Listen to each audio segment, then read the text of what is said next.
You want to be an adult? Okay, I'll treat you like one. By the time a kid is 8 years old, the odds of me finding them a foster home are maybe 5%. And people talk.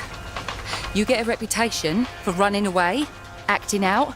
Soon that 5% goes down to 0. And you're right there, Theo. You're on the edge. And you're bringing your sister with you. I'm going to go back in there and talk to them. Then you're going to come in and apologise. Understand? What's the point? Point of what, Theo? Family? Yeah.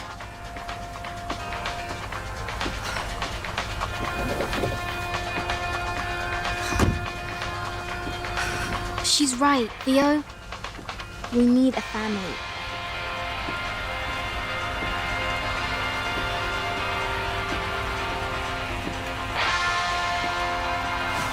Theo, stop. Theo, stop!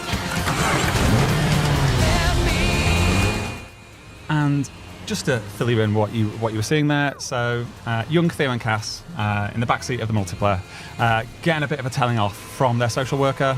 They've been playing up again. Theo had tried to run away again. They were getting a telling off. Another foster place has not worked out for Theo and Cass. And after getting that telling off, Theo's thought, do you know what? We're going to run away again. And he's climbed over into the front seat and he's jumped behind the wheel of his social worker's Fiat multiplayer. It's a multiplayer instead of multiplayer. But as is often the case when little kids try and run away, they don't really get that far. He didn't really have a plan that went beyond take car. We now jump forward in time. So whereas that was set, obviously while our main characters were kids, at some point before the events of the main game, we're now seeing after the main story. So this sequence actually takes place after the main story, where we now meet Theo, adult, master of his powers, and at this point actually is kind of full vigilante.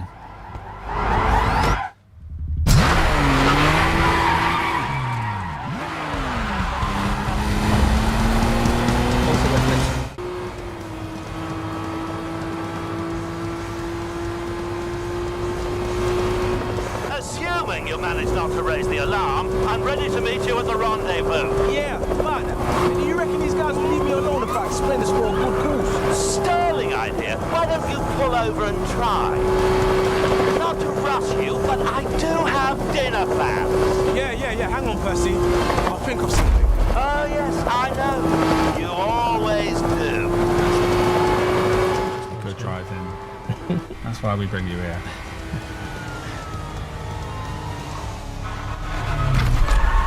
Okay, so now we're going to jump forward, back slightly, aren't we, to a moment where Theo is in one of the street races that appear in the game. So this is with a group called the Midnight Collective, which you may have already heard us talk about a little bit in the past. But the Midnight Collective is the street racing group in the game. This is a race type that happens that for us has got a bunch of lore around it, where we present not just the race itself but also the concept of this all being live streamed as it's happening. So as you're racing through these moments, you'll be being watched by a group of people on a live stream, and you'll start to see all these cool reactions coming through from the people watching the race, and they'll react as you would expect from when you pull off a cool stunt. You'll see them react accordingly, and we'll have a little bit more detail on how some of that stuff works when we get a little bit further into the demo. We're also in a part of France as well here, which is another urban location that is not Monaco. So this in our game is called Corinne, and it's more of a fictional space, this one, based off of some areas. If you're familiar with the local area, it's loosely based off of an area called Cagnes-sur-Mer.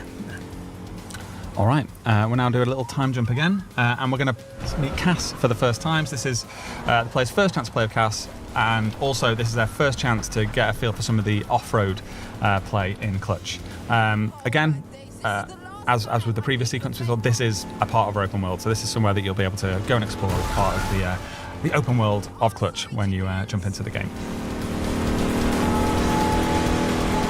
Just the scenic drive, nothing major. You love the smell of lavender, right? Yeah, right.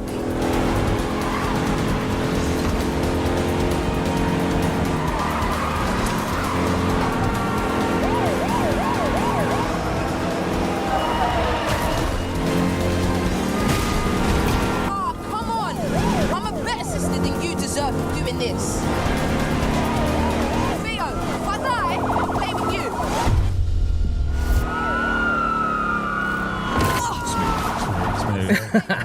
Smooth. We all hold our breath there because there is a bug when you take these jumps. We might get it. Yeah, no, he just about held it. Just about held it. Yes, there is a bug that can cause the car to very unnaturally spin at that point. But well done, Andy. You held it. You can see it's landed quite hard though. That bumper at the back is fairly loose now. It's hanging on by a thread. That mate. Cheap build quality is pretty good.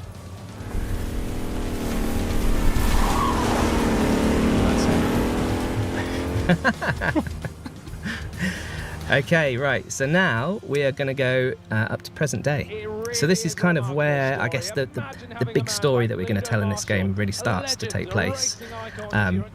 In this moment, Cass and Theo are taking part in the Riviera 1K, which is the sort of the biggest sporting institution in our gaming world. This is something that all the people of Monaco and the surrounding area and the world, in fact, are completely obsessed with.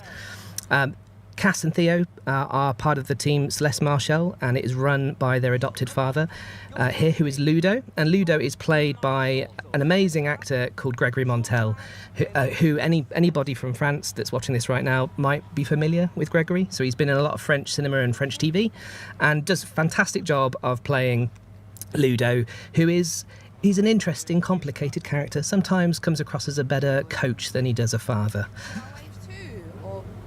Wait. Good idea. Wave. We lose. He had a daughter. Yes. Yeah. No, that's okay. Top 3 is fine. Okay. Hey, come here. Your zip's low. Oh, where would I be without you? Hey, Hey, Miko. it's your lucky day. May got disqualified, so your brother will be losing to me by 7 places, not 8. Oh my days, this weird guy is trying to talk trash to me. Get out of my head, man. What's your kid doing there? Uncle Theo. What's up, little man? I don't know, maybe he has something to tell you? Oh, yeah?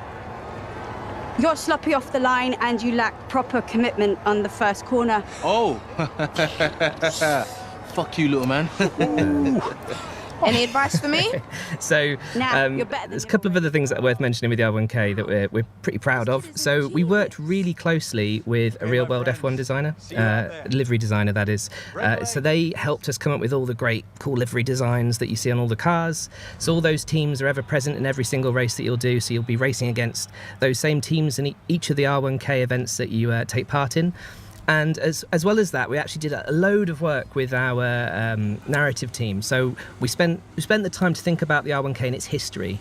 So if you go around and you speak to, hopefully most members of the team here, they'll be able to tell you who was the champion of the R1K back in 1984, all the way through to... Who was the champion of the R1K in 1984, Ben? I think it was... Wasn't it Ludo at that point? Yeah. There you go. Dug yourself out of that one. Well done. So another thing to mention there in that cutscene, we did meet a new character. That was Miko, who is Theo's best friend, and he is the current champion of the R1K. He's a little bit older than Theo, and something of a mentor character for him. I expect you to make up time on this sector.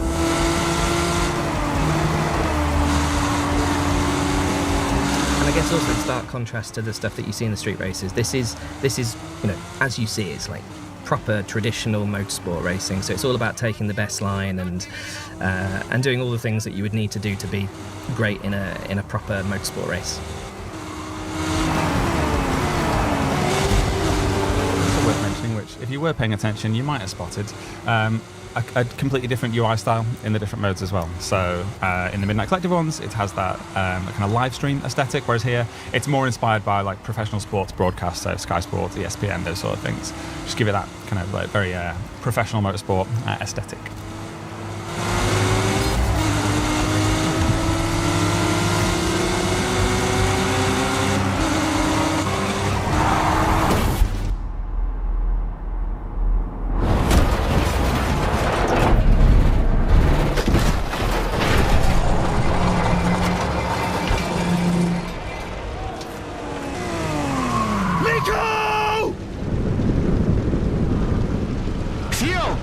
Stay in your cars!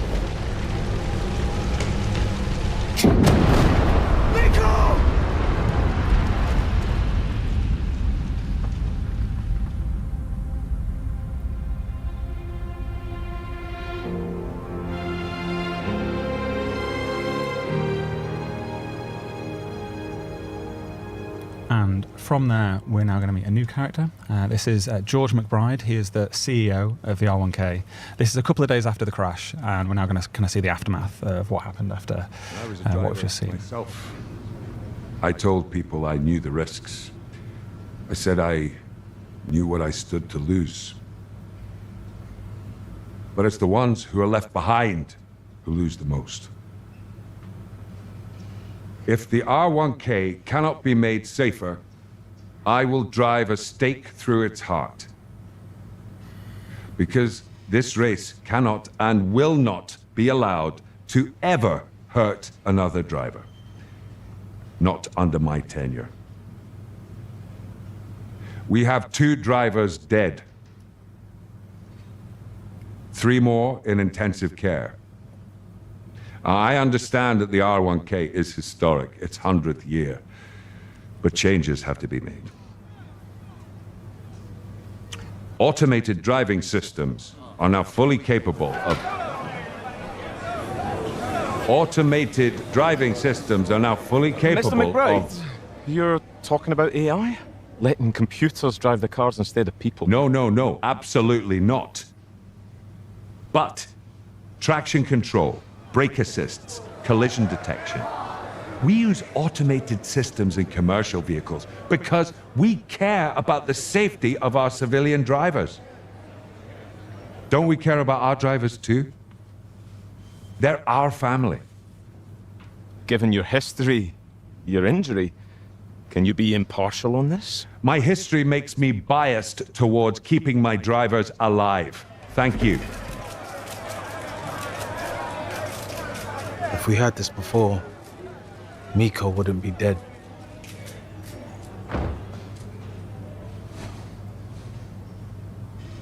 And what do you think, Dad? I think now the sport is dead.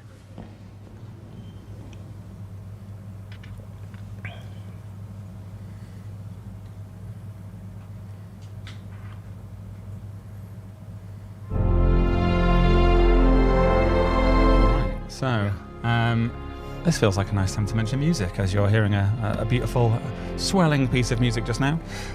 So, with the exception of the Robbie Williams track that opened the game, all the rest of the music you've heard so far was composed by our in-house composer, Dave Fox, and it was all performed, as you can hear right now, by a real-life orchestra that was recorded up in Glasgow. There is also a live band element that was recorded down in London, and you'll see that blend in and out as we play through. We are going to need to quickly pause now whilst Andy switches on streamer mode, because due to an issue, this is the first point in the game he's been able to do that. There is also a full licensed catalogue of music, but for the purposes of today's stream, we've had to turn that off for reasons that I'm sure you can understand.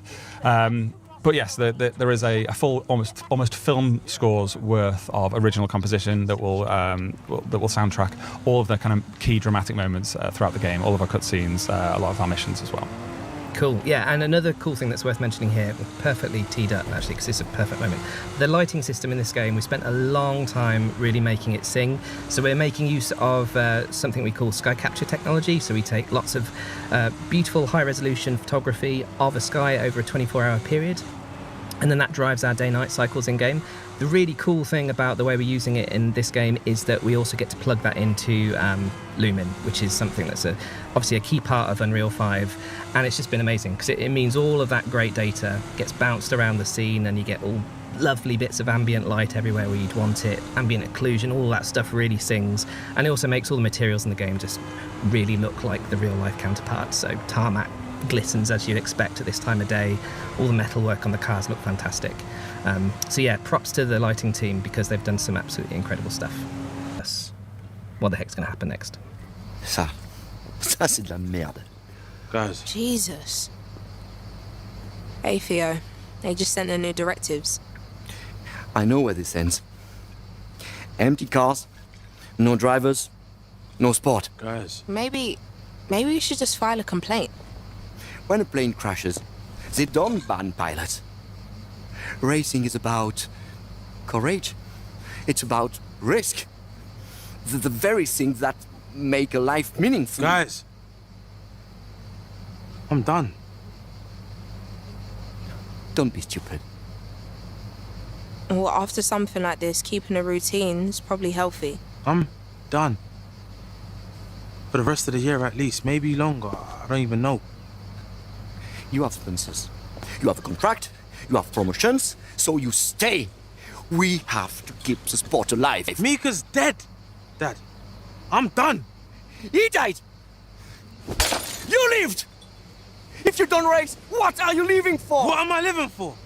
Jesus Christ, it's just a race! Theo, both of you, just chill! The Marshal Celeste legacy will not be that we walked away and let our sport die. I don't care about our legacy! Theo, it's... No, chill! Ah!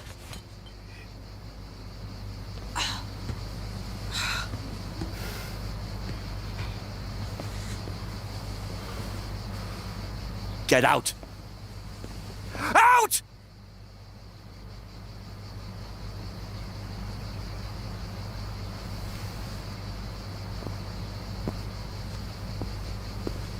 And you'd better be on the track first thing. As we said, sometimes better coach than father. Yes. So yeah, definitely more. It's funny, isn't it? Just like they get out, oh God, I've got training in the morning. Make sure you're at the training track in the morning. Also, just told him to leave his own house. Yeah, that is also a funny thing. I think you actually saw a really nice bit of performance there. So Theo is played by Tosin Cole. Tosin just gives an incredible performance in this game. We honestly really fell in love with Tosin from the very, very first time we got him to kind of even read the bio of the character. You kind of just got who this guy is. And Tosin as an actor can push it all the way from like funny and charming and charismatic over to kind of has that intensity that we've just seen. He has a little bit of an edge to him, and he's able to just move between those different moods in a way that just feels so real. In that moment there, I think you see that really nice bit where Ludo tells him to get out of the house, and this wasn't in the script, it was kind of just a choice that Tosin made, where you can see the cogs turning, where Tosin's thinking, he goes to answer back to his clearly angry dad, and he just thinks better of it, and he kind of like, he decides not to do it, and he walks out. And as Ben points out, he was being told to get out of his own house, and that's probably what he was going to say. This is my house, you get out. But obviously realised, you know what, it's fine, I'm just going to go for a drive.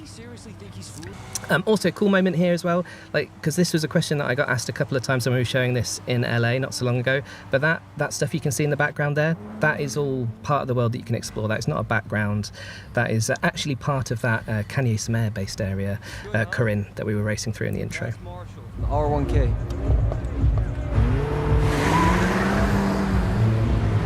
Yeah, she's my sister. Oh, you're Theo Marshall. And you're the podcast guy. I recognize your voice. Whoa. You really listen to my show. You're not gonna kill me, are you? Too many witnesses. We do make some good points, though. About me, the R1K. Hey, how long has she been coming? A while. I guess she gets something here she doesn't there.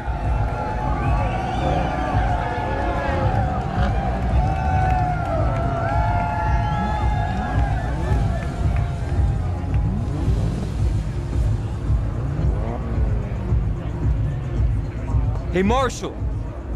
Want to try her out? Why not? Cool. So, in that moment there, we talked over some of the dialogue that explains it, but basically, after that altercation between Cass, Theo, and Ludo back at the villa, Cass goes to basically escape to the Midnight Collective, which is something that she's been a part of now for a little while, and obviously Theo sort of followed up there and stumbled upon this himself. But this is our first sort of introduction properly to Alex as well, who is the sort of the figurehead for the Midnight Collective. And this is also another one of those spaces that we were talking about before, similar to the villa, where you do get to walk around as Theo and inspect and look at all of these wonderful cars. So this is a space where you'll see lots of customized cars, you'll see lots of other people's designs and builds here. And another great thing about Unreal here is that thanks to the nanite stuff, we get to show all these cars at a ridiculous level of quality all the time. So all of the stuff that you've seen in some of our previews, all of that detail is in here, and you'll be able to go up and inspect it. Yeah, and that's true for every car. If you just give us a few minutes here, Andy. Just walk around and kill some time so we can do some more describing what's going on. So at the moment, obviously, we're playing through the story, and this is the very first time we arrive at a car meet. But a cool thing to know is, as you've just seen, this is a place you can buy cars. In this game, when you're buying a newer car, there'll be car dealerships that you can visit in the world. So if it's a more recent release, there are luxury dealerships where you can go pick those up. If it's an older car, then you pick those up through the car meets. And as you're revisiting the different car meets in the world, that's how you'll pick up older cars like the RX-7 that Andy just brought. And I think, to Ben's point, it's worth mentioning, all of these cars that look like background, all of them are the exact same high fidelity as the player cars. So it's drive fast, drive stylishly, please the crowds, and overall, you can win.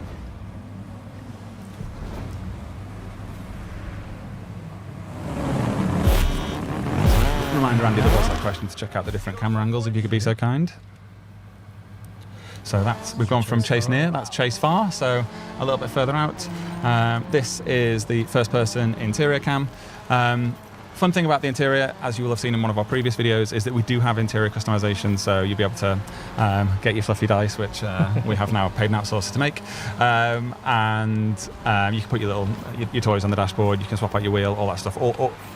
All like self-expression you can go nuts with, you'll be able to see in that first-person view.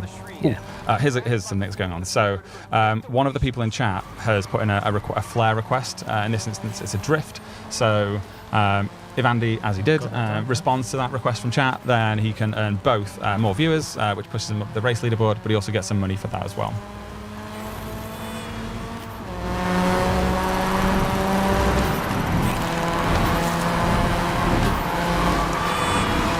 Actually, one other thing that's worth mentioning. So, as you said at the top, Mike, very much in development build, so you'll see I'm sure you'll find lots of bugs as you're watching this. We're painfully aware of all of them. There is a lot of work happening with animation at the moment, so things like hands-on wheel and animations, smoothing out and all that sort of stuff. In fact, I believe it's stuff that's already done. We're just, at the moment, we're running a slightly older build, which was the version that we showed off a couple of weeks ago. Yeah, Summer Game Fest. So yeah, this is the Summer Game Fest demo. So we took this out to LA, had like they called it a room. We might describe it more as a tent. It was definitely a tent. We brought in a ton of journalists. Some of them got to get hands on, but all of them experienced the demo that you're currently seeing. And we thought, you know what, wouldn't it be nice if we showed this to the world as well? And that's what we're doing right now. So in some elements there is some elements of this which are a little bit old, because when you're getting a build ready for a demo like that, you kind of have to lock it down a little bit early ahead of the event. Andy has entered overdrive mode. That's because he's been pleasing the fans so much. He's clicked both sticks together, which kicks off overdrive mode, which gives him a multiplier on all of the scores he picks up while it's active. It's perfectly clean, I'll have you know. Get behind another racer and get in their slipstream for a speed boost. Score's pretty close there, Andy. You ain't got this locked down.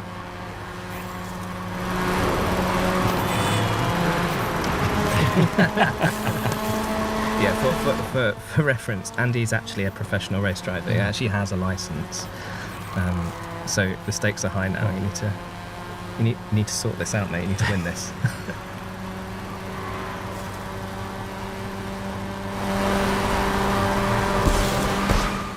Do you want to go to first person to do it, Andy? No, I missed it. Bonnet cam. We'll have to do. Yeah, there we go. There we go. Perfect. Stingy on purpose with the cockpit camera. So you'll have to wait and see the driver arm animation. Oh, that was close. Well, that was close. That was yeah. We like to bring the drama. Andy very nearly blew it. Yeah. Who knows what happens in this demo build if you don't win the race? That's a very good point. That's not happened yet. Not to worry, all the photos have been scrapped from social media. Yes. Yes, and the videos. Yes. Oh, you're welcome, Your Excellency. Da, do svidania.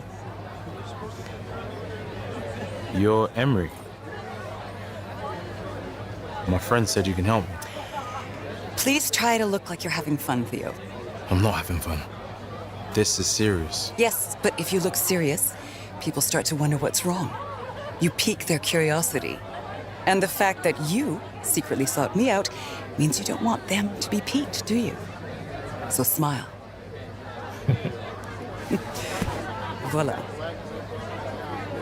I understand that you stole Peter Dunn's car? Head of the RIC? Oh, he's a vindictive sort, and will inevitably find a way to disqualify you and your team from the Riviera 1K, unless, of course, I ask him not to. And why would he listen to you? Because I have leverage, a real lifesaver when it comes to men like him. Yeah? What kind of leverage? Well, it wouldn't be leverage if everyone knew what it was, would it? Yeah, okay, how much? People don't pay me in money. Well, I'm all out of NFTs. They pay me with their time. And for an hour of yours, I'll throttle your little problem for you. Weren't you Russian just like a minute ago? I am who I need to be. Where do your parents think you are right now? My parents? Lady, I'm a grown-ass man. Of course you are. My car's outside. Shall we start the clock?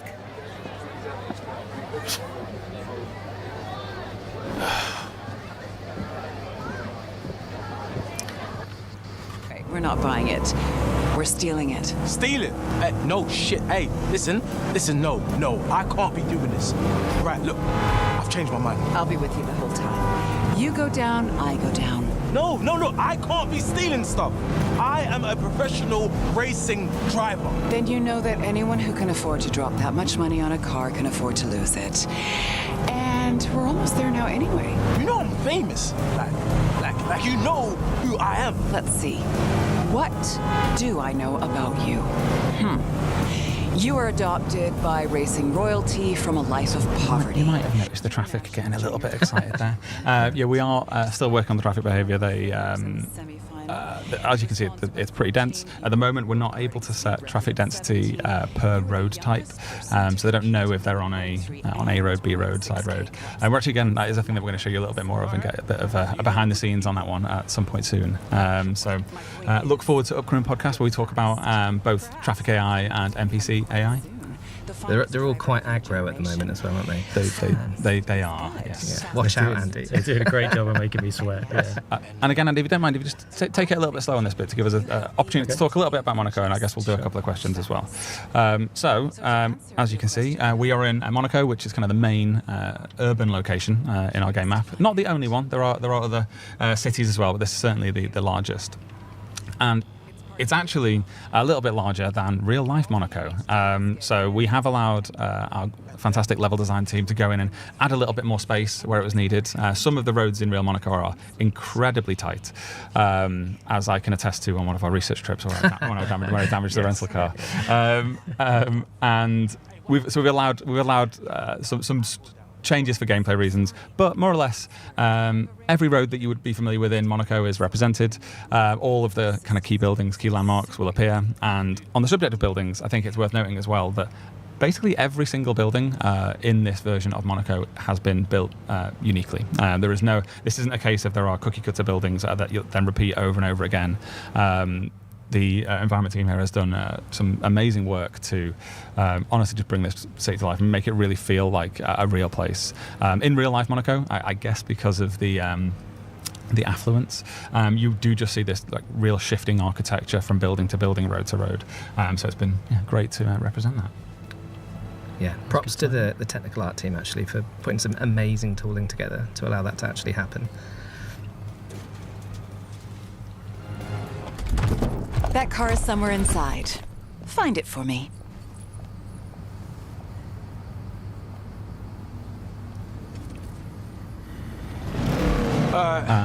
Alrighty, so I got a question for actually Andy. This one you can take this one, Andy. So rare opportunity to hear Andy's voice. Feel free to stop to take it if you want. So, will there be licensed body/aero kits, and can we expect things like bumper/wing/door delete?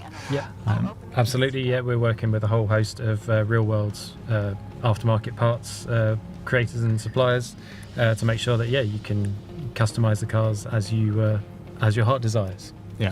Something I kind of tasked Andy with, and Andy, you can blame Andy if you're unhappy with the customization options, by the way. Under the bus I go. But something that I tasked Andy with was to really try and explore the communities and car culture around each individual car and find the things that a fan of a specific car might really want to see.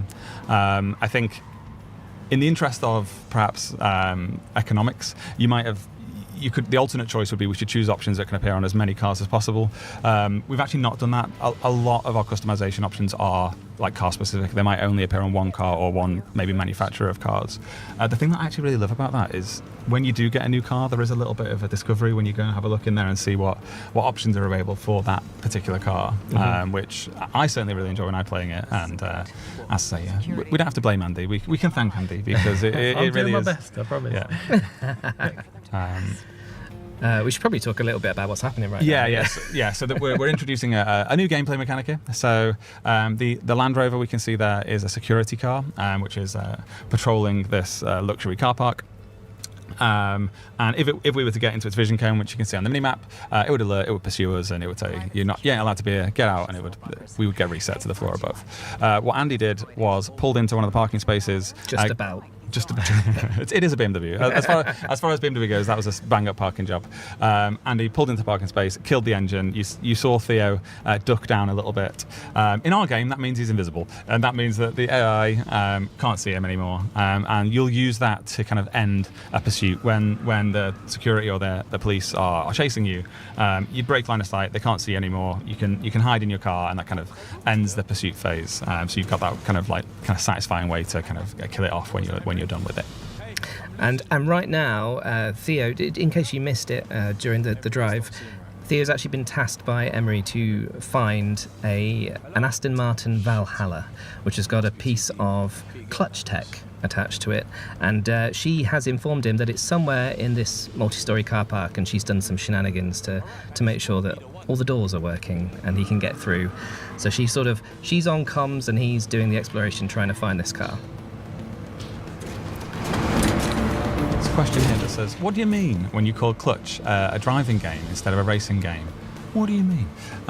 Well, as you can see, the game does feature racing, but the reason I do this is because I feel like when you say racing, it narrows your vision on what the game can be, because racing is one type of car-based experience. But as soon as you say driving instead of racing, that opens that up now, and the possibility of what this game could be expands. So rather than being just a racing game, it's a driving game, and anything that you might imagine yourself doing in a car, any car-based fantasy suddenly comes into play. And so we use this kind of language, and I use this with the team as much as I use it with you guys at home, but it's really about kind of expanding your vision on what the game could be, because it is ultimately bigger than just a racing game. You will spend a lot of your time racing, that is very true, but as you can see, there is a lot more to Clutch than just racing, and that's why we kind of talk about driving rather than just racing. Smashing through a set of gates in a priceless BMW 507. It's only 2 million. It's fine. Not racing though. It has a price. It is driving. Well, Emery should have opened the gate, shouldn't she? So we're now in Antonella Ritchie's apartment. So it turns out the car was not in the multi-storey car park. So Theo did the logical thing and took the lift up to the penthouse. Yeah. Well, the lift door just opened, didn't it? It almost invited him in. And there she is, Antonella, in all her glory. Ben did that for herself. I did that. Do you want to plug your YouTube channel there? Yeah, go watch Paint with Penrose if you ever got a spare moment. I've been told it's very relaxing. It is. It's good viewing. I go full Bob Ross. He does. So yeah, I think just in the kind of sense of the narrative here, there is a constant escalation in terms of risk and peril for Theo, but we've hopefully, if we didn't talk over it too much, you kind of felt the same way that we intended to, which is that there wasn't really an obvious point for him to kind of back out. It was very much kind of thin end of the wedge, drip, drip, drip. He's just getting further and further and further into peril, without that obvious point where he can just be like, bailing out, going home. There's the car. There it is. That's the Aston Martin. Come on, Andy, go get the car. I'm chill. I'm Theo. Actually, he is super chill at the moment. It's one of the things that me and the animation team are talking about is we're currently in the middle of giving him a slightly less chill walk style for the mission. For this bit. Yeah. So this is him if he was chilling in his apartment. In this moment, we want him to feel a little bit more like shit's about to go down. Yeah. I guess this is a good moment to talk about on foot. And if you just hold before going for that door, Andy, maybe just walk around, check out some of the beautiful artwork in here. Because in this demo, you have seen them on foot quite a bit. I'll talk about where those opportunities are to kind of get out of the car and walk around. First of all, whenever there was a car-based fantasy where it made sense, we wanted to do it. So you've seen it at the car meet. You can walk around the car showrooms. You can walk around the villa. When you're customizing your car, you can be on foot. Whenever there's a moment where in real life it kind of feels like that's where the fantasy is. It's being on your feet outside of the car so you can truly experience it. We wanted to fulfill that. And then there are a couple of moments like the one we're in at the moment where the story kind of required us to separate you from the car that you came with for a moment. In here, we took that opportunity to have you explore Antonella's apartment, learn a little bit more about her and the, well, as you'll soon discover, the peril that you're in.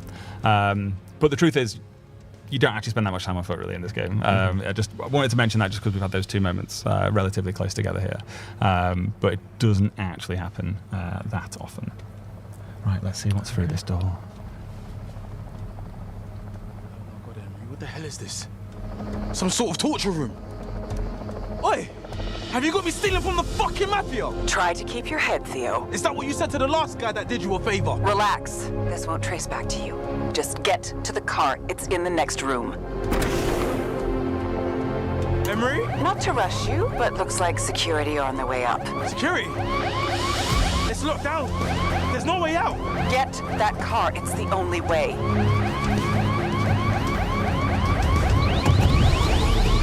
A little bit of help, Emery. That car has a harpoon, remember? Use it, and then jump. Jump? Are you insane? It's the only way. Now, Theo. I ain't jumping, Emery. You better find another way. There isn't one. He'll be here any second. There's a road on the hill across the valley. With enough speed, you'll make it. The Mafia don't mess around. You are going off that route, one way or another, Theo. So, a reminder, as much as we have recovered this Aston Valhalla, the real thing Emery wanted was the harpoon. The car was just the Happy Meal toy that came with it. But the real thing she was after is this experimental clutch tech. That's a good Happy Meal toy. It's one of it. So we've done it. We've managed to get ourselves out of the apartment. We've launched ourselves from the roof. We've used the harpoon to safely reach the road on the valley across the way. But we've got some attention on us. We created a bit of noise in doing it, and we've now found ourselves in a high-speed pursuit. I'll take this moment to mention the feature's called High Speed Pursuits, and this isn't a stealth game. There was no version of this where you could have avoided the absolute chaos, and each of these missions does kind of always end in chaos, because this kind of game, that's where it's at its most fun, when you're foot to the floor, tearing it up across the map, everybody chasing you. That's the better outcome than the, I snuck out and no one spotted me, which doesn't give you that same payoff.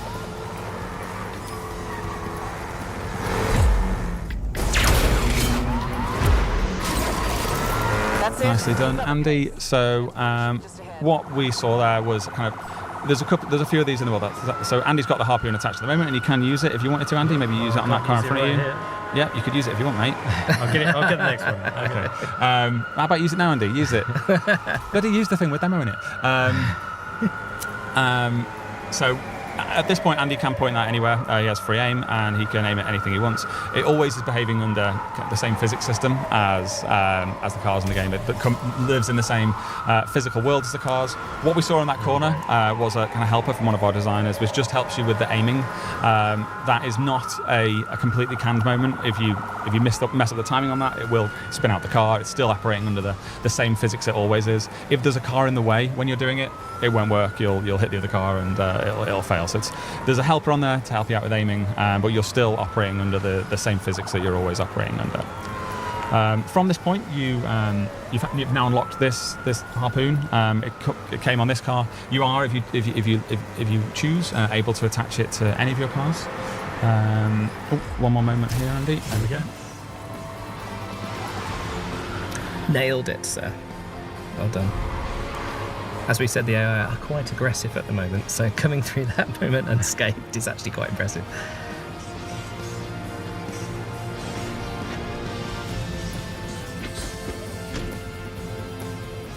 Excellent work, Theo. Holy shit! What the hell, man? Relax. Let us take it from here. Once things have calmed down, we'll take you home. So look out for that one. We'll go into some detail on kind of the work we've done to each of the cars. But I think that's why when you've bought a car, you're going to want to spend a bit of time with it. You're going to want to see what those unique customization options are for that car, and honestly really get a sense of how it drives, because they do all have a really nice character, and I think you'll really enjoy spending a bit of time with them. Okay, we've got one from live chat. What languages will be supported in the game? Why have you put that bloody question through? We have got English for sure. We definitely have French, German, Italian, Spanish, more as well, I'm sure. I'm looking for help. Help me. So I don't know why that question came through there, but I feel like I've been gotcha'd. Will the game have adjustable assist and accessibility settings, and how deep will it go? So it's just put under the message over the bloody. Got some new people helping us out on this today. Accessibility and assist settings. Yes, so you will be able to customize all of those. Exactly how we ship this, we haven't actually decided. So the current setup of it is each car you get kind of behaves like that car would behave in real life. So if it's a car that would have had traction control turned on by default, then it is. If it's a car that wouldn't have that because it didn't exist when that car was made, that's the way that it works. And that's kind of cool because it feels kind of authentic to those cars, but might be something that is not great for accessibility and makes it a little bit hard in certain cases. So we're still toying around with that. But ultimately, even if that is the way that you get it as we ship it, you'll still be able to customize it and add traction control to a car that would not have had that in the period that it was released. I'm hearing from the chat, when the thing that was just put on the screen there, that chat are going crazy for the house. So let's walk around it a little bit and take it in. So yeah, this is it. This is Theo and Cass's pad. Oh, can I do a shout out? If you look at the TV, well, not the TV, but the poster next to the TV, the R1K one up there, that was done by my wife. Is she watching? Yeah, she might be watching. Hi, Laura. Yeah, lovely work, mate. But yeah, if you go for a bit of a spin outside as well, actually, there's a very lovely pool as well there, which at some point will allow Theo to swim in.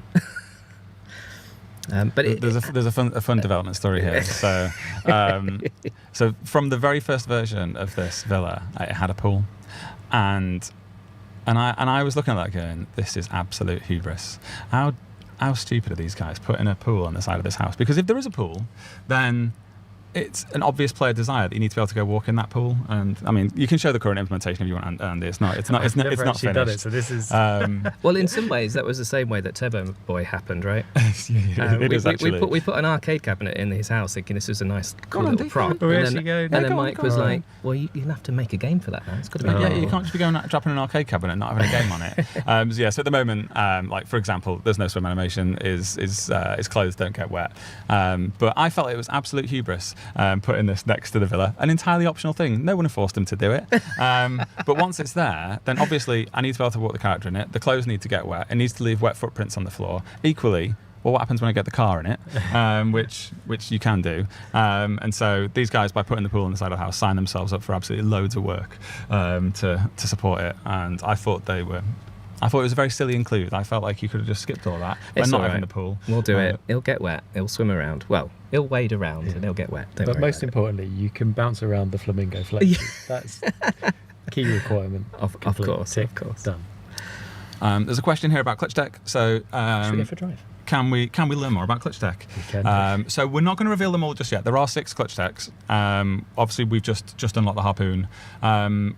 What I will say about them is they all exist in the same physical world as the cars, and that is kind of something that I've been very insistent on throughout the development of the game, that the clutch techs they should feel like they aren't like this kind of bit. They're not magic. There's not some immersion breaking powers there. They should feel like they could have been built by the same engineering minds that made the cars on which they're attached. And to that end, they behave with the same physics that the cars do as well. And that leads to a place which I really like on a gameplay level, which is when you're using them, and this is true for all of them, but it's true for the harpoon that Andy has equipped at the moment. They're not pre-canned outcomes. You're firing it off, and it's giving an impulse that is physically accurate, and then the outcome of that is what it is. And sometimes that's going to look really awesome, and it's going to feel like this incredible Hollywood moment. And sometimes you're absolutely going to stack it, and you're going to absolutely ruin the moment for yourself. What that leads to, I think, is a much more satisfying outcome. When you're under pressure, you're driving at speed, and you're thinking, can I just try and pull this off? And you press that button. When it works, you feel like an absolute hero. When it doesn't work, that's still kind of funny. But then the moments are kind of not pre-canned. They are still physics driven. It is, like I say, all exists in the same world as our cars. And I would hope as well, in play doesn't feel like it is that immersion breaking thing, because we've really kind of done a bit of work there to make sure they feel like they belong in this world. And equally, like any upgrade for the cars, like. You choose your loadout. There's 6. You can have up to 3 of them applied at a time, and that then gives you the choices in how you can combo those together. And there are kind of fun ways that they can combo together. But yeah, kind of up to you once you've unlocked them how you utilize those, and you build out your loadout. There's a question about co-op. We're discussing co-op, are we? It says speak to co-op only. Thanks for the warning. Thanks for the note there. They don't want me going too far off script. This game does feature online co-op, 2 players. One player plays as Theo, the other plays as Cass. The tutorial at the start is single player only, so you'll have to kind of just work through that on your own. After that, for the entire rest of the campaign, you can play online co-op. I'm not going to go into the details of it as much as I usually do, let my mouth run with me, but there are some really, really fun and intricate bits of co-op design throughout the game, which we are very, very proud of. But I'm going to save those for a later moment, and also it will absolutely ruin the story if I do it now. So I'm going we are working to do a spoiler-free version of that mission that you're currently thinking about, Ben, that we can show that without completely ruining that big plot twist later on in the story. These questions are fun. Final fun questions. What's the coolest thing in it? Well, that's dead easy. What's the coolest thing in the game? It's very obviously Little Sims. Actually, that is true. Of all the people I've met, Little Sims is the coolest. I think as a person, she is very exceptionally cool, given that that's the wording in the question. The performance she gives to the character is at times breathtaking, and I can't wait for you guys to get to know her a little bit more. What do you think the coolest thing in the game is? What is the coolest thing in the game? I think it's the world we've built, man. It's a great space to make this kind of game. The driving roads are epic.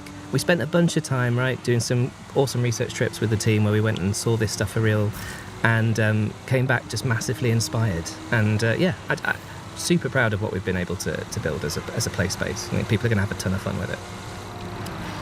Okay, next question. How did you make such a good-looking game with such a small team? Well, first of all, thank you for noticing that the game is good-looking, because we think it is too, and we are very proud of it. I will just remind everybody, we are a long way from release. This is, I think, for us and the games we might have shown you in a past life, this is very, very, very early to be showing things. This is correct. It's far earlier than we ever would have done it previously. You have seen some rough edges in this that have certainly made us wince slightly as we go through. Yeah, exactly. But thank you for acknowledging that it does look pretty good, doesn't it? It's all right. You've said it's a small team. I don't know. It's a medium-sized. It's a medium-sized team. Yeah. We aren't. But it is a great team. Yeah, I mean, yeah, exactly. The it's number of people is not really the measure of what you can achieve, right? It's the kind of the talent and capability of those particular individuals. And at Maverick, we have got an exceptional team with very, very, very talented individuals. And we have been able to do some things that have never been done before. And I think we've been able to put together a game that we are genuinely very, very proud of. But yeah, I think ultimately the quality of everything you're seeing here is a product of the caliber and the talent of the team here at Maverick. So all credit to those guys. I'm sure some of them are watching. So if you're watching, guys, well done. That guy saying it looks good, he's speaking to you. What else we got here? Why is the Fiat Multiplayer the greatest car of all time? The way we phrase this, which you'll see in an upcoming pod, is the new question. I'm gonna throw this one to Andy, actually. Come on, Andy. So, Andy, why is the Fiat Multiplayer the best car in the world? Tell me why it isn't the greatest car in the world. No. You can't get out of it like that, mate. No, I mean, it's. Hasn't it just become the most legendary meme at Maverick? It's got so much character. I mean, you can get an entire podcast studio inside one. That's a pretty cool reason. That's it. And space to spare. Like we could fit, you could probably fit another person here. We're not using the boot. Yeah. And also, it probably was the most Maverick choice that we could have done right. Expect the unexpected. It's just got loads of cubby holes and stuff. It's got loads of places where you can put things. Yeah. Look at this. It's in the back seat. Every day is an adventure in this thing. If we slam this shut, yeah. So we're in the back seat here, where typically that's where the children would go. It does have this little ashtray here, though. Italian children are different, aren't they? So. It's very unusual, isn't it? I'll tell you one of the reasons it's not the best car in the world, and that's certainly not for the smell, because despite the full cleaning job we did on this thing, it does still have a bit of a. It's a work in progress. A bit of a musk, doesn't it? There's a lovely view of Monaco over here, Andy. Just out this way here, yeah. Oh, there she is. Look at that. Ooh. All this bonus content you're getting there. When can we see the full map? Question there. The answer is not today. But if you want to jump in a car, can you see the map from when you're on foot? Does it work?